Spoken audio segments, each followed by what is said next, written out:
50% की सीमा बढ़ाकर मुसलमानों को आरक्षण देना चाहते हैं। माननीय, धर्म के आधार पर आरक्षण देना चाहते हैं।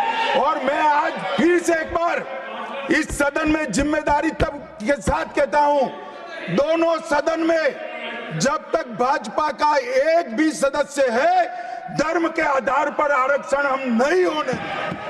क्या किया अभी भी, ये तो सब नेहरू जी, इंदिरा जी और अब भी चलता रहता है। एक इन्होंने क्या किया, झूठ बोलना शुरू किया कि हम आरक्षण बढ़ा देंगे, आरक्षण बढ़ा देंगे, आरक्षण बढ़ाना चाहिए,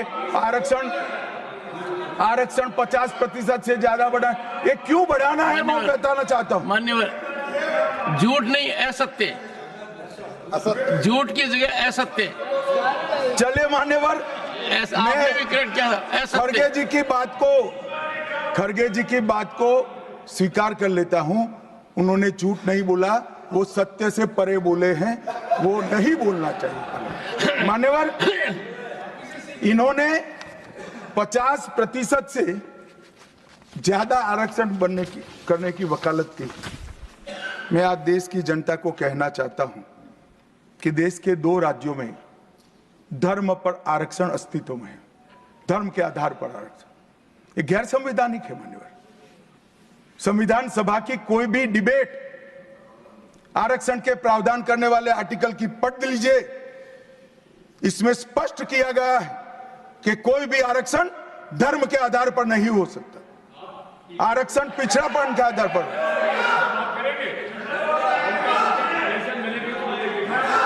मान्यवर, मगर दोनों राज्यों में जब कांग्रेस की सरकार थी तब धर्म के आधार पर आरक्षण दिया। अब क्या हुआ है, सुप्रीम कोर्ट में रुक जाता है क्योंकि 50% की सीमा है। वो ओबीसी का कोई कल्याण नहीं चाहते हैं। 50% की सीमा बढ़ाकर मुसलमानों को आरक्षण देना चाहते हैं। माननीय, धर्म के आधार पर आरक्षण देना चाहते हैं।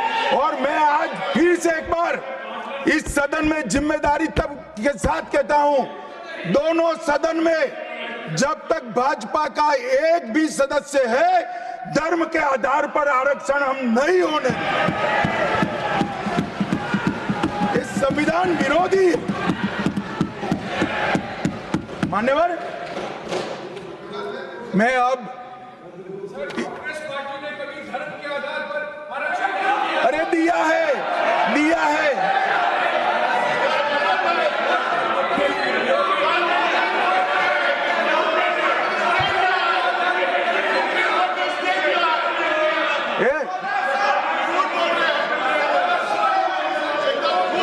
मान्यवर, इससे तो ये बच जाएंगे, मगर मैं रिकॉर्ड पर से कुछ कोट अनकोट कहना चाहता हूं, जो संविधान सभा की चर्चा का रिकॉर्ड है। जवाहरलाल नेहरू जी ने कहा, मैं ये देखकर सचमुच आश्चर्यचकित हूं कि नियुक्ति में आरक्षण के सिद्धांत को कितनी देर तक ले जा रहा है, मतलब कितना बढ़ा रहे हैं।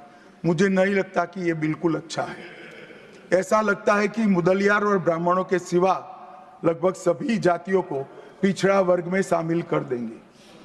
मान्यवर, सरकारी सेवाओं में आरक्षण के लिए इनके विचार थे। मैं इस बात से चिंतित हूं कि सरकारी सेवाओं में नियुक्ति के लिए जिस तरह से बहुत सारी जातियां और समूहों के आरक्षण के प्रस्ताव आते हैं, ये बहुत बुरी प्रवृत्ति है। इससे सरकारी कामकाज और आम तौर पर विकास और सार्वजनिक जीवन में गिरावट आएगी।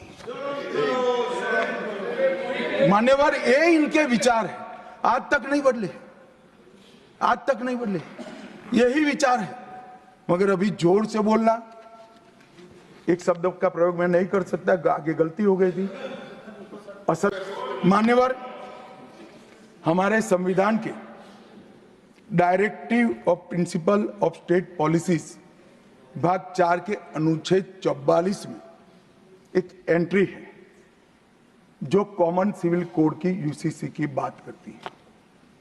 क्योंकि हमारे संविधान का फैब्रिक पंथ निरपेक्ष है, हर जाति, हर धर्म, हर समुदाय के लोगों के लिए समान कानून होना चाहिए, इसका हमारा संविधान पक्षधर है। मान्यवर, ये यूसीसी क्यों नहीं आया? यूसीसी इसलिए नहीं आया कि संविधान सभा समाप्त होने के बाद, चुनाव होने के बाद, पहले प्रधानमंत्री जवाहरलाल नेहरू जी मुस्लिम पर्सनल लॉ लेकर आए और यूसीसी नहीं आया। मैं आज कांग्रेस पार्टी को इस सदन में सार्थ पूछना चाहता हूं, क्या पंथ निरपेक्ष राष्ट्र के अंदर सभी धर्मों के लिए एक कानून होना चाहिए या नहीं होना चाहिए? इसकी कांग्रेस पार्टी स्पष्टता करे। क्या आप मुस्लिम पर्सनल लॉ का समर्थन करते हैं? और मान्यवर, इससे बड़ा छलावा नहीं हो सकता। मान्यवर, इससे बड़ा छलावा नहीं हो सकता। इन्होंने हिंदू कोड बिल भी ला दिया। हिंदू कोड बिल उठाकर देख लिए। हम तो नहीं चाहते कि हिंदू न्याय शास्त्र के आधार पर इस देश का कानून बने। अभी के जीवन के मूल्यों के आधार पर कानून बनना चाहिए, मगर हिंदू कोड बिल में एक भी पुरानी हिंदू न्याय व्यवस्था का कोई नामो निशान नहीं है। हिंदुओं को बुरा न लगे इसलिए मुस्लिम पर्सनल लॉ दिया, तो सामान्य कानून को हिंदू कोड बिल बना दिया। मान्यवर, चलो मैं तो कहता हूं कि खड़गे जी और जयराम जी कह रहे हैं कि भाई पर्सनल लॉ का अधिकार मिले तो हमें आपत्ति नहीं है, तो फिर पूरा सरिया लागू करिए। क्रिमिनल में क्यों सरिया निकाल दिए? बताओ भाई, क्या चोरी करे इसके हाथ काट दोगे? कोई इससे जगद्य महिला के साथ अपराध करे तो पत्थर मारकर मार दोगे? देशद्रोही को रोड पर सूली चढ़ाओगे? तो विवाह के लिए, निकाह के लिए पर्सनल लॉ, वारिस के लिए पर्सनल लॉ और क्रिमिनल सरिया क्यों नहीं भाई? अगर उनको देना ही है तो पूरा ही दे देते, पूरा दे देते। मान्यवर, ये इन्होंने तुष्टीकरण की शुरुआत वहीं से करी है।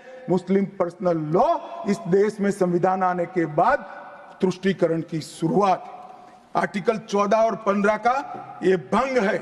अंबेडकर जी, लोहिया जी, के.एम. मुंशी, एच.वी. कामत, ये सब ने इसका विरोध किया है। 1973 से 16 तक 11 बार देश की सुप्रीम कोर्ट ने यूसीसी लाने का आग्रह देश की और राज्य की सरकारों ने किया है। आप नहीं ला सकते, तुष्टीकरण से ऊपर नहीं उठते। बैठिए, मैं बताता हूं। मान्यवर, हमने ही उत्तराखंड में भारतीय जनता पार्टी की सरकार ने यूसीसी लाया। हमारा काम करने का तरीका, मैं आपके माध्यम से दिग्विजय सिंह को कह रहा हूं। वो कहते हैं कौन रोकता है? हम खुद रोकते हैं। कारण बताऊं मैं? सुनने का धैर्य चाहिए, क्योंकि हमारा तरीका है कि लोकतांत्रिक तरीके से काम किया जाए। समाज के जीवन में इतना बड़ा सामाजिक बदलाव करने वाले कानून को उत्तराखंड सरकार ने मॉडल कानून के रूप में पारित किया है। इसकी न्यायिक मीमांसा होगी, इस पर सामाजिक चर्चा होगी, धर्म के विद्वान चर्चा करेंगे, कुछ सजेशन आएंगे तो इसको स्वीकारेंगे और बाद में भारतीय जनता पार्टी की सरकार हर राज्य में कॉमन सिविल कोड लेकर आए। आज तक नहीं मिला, वो भी कांग्रेस पार्टी के तुष्टीकरण ने की नीति थी। मान्यवर, अभी एक फैशन हो गया है, अंबेडकर अंबेडकर अंबेडकर अंबेडकर अंबेडकर अंबेडकर। इतना नाम अगर भगवान का लेते तो 7 जन्मों तक स्वर्ग मिल जाता। अच्छी बात है ना? सुनिए तो, सुनिए ना, आप सुनिए ना, मैं बताता हूं। हमें तो आनंद है कि अंबेडकर का नाम लेते हैं। अंबेडकर का नाम अभी 100 बार ज्यादा लो, परंतु 7-8 में अंबेडकर जी के प्रति आपका भाव क्या है ये मैं बताता हूं। मान्यवर, अंबेडकर जी को देश की पहली कैबिनेट से इस्तीफा क्यों दे दिया? अंबेडकर जी ने कई बार कहा कि अनुसूचित जातियों और जनजातियों से हुए व्यवहार से मैं असंतुष्ट हूं। सरकार की विदेश नीति से मैं असहमत हूं और आर्टिकल 370 से मैं असहमत हूं। इसलिए वो छोड़ना चाहते थे, उनको आश्वासन दिया गया, आश्वासन पूरा नहीं हुआ, उन्होंने इग्नोरेंस के चलते इस्तीफा दे दिया। और एक श्री BC रॉय ने पत्र लिखा कि अंबेडकर और राजाजी जैसे दो महानुभाव मंत्रिमंडल छोड़ेंगे तो क्या होगा। तो नेहरू जी ने उनको जवाब में लिखा है, राजाजी के जाने से तो थोड़ा बहुत नुकसान होगा, अंबेडकर के जाने से मंत्रिमंडल कमजोर नहीं होता है।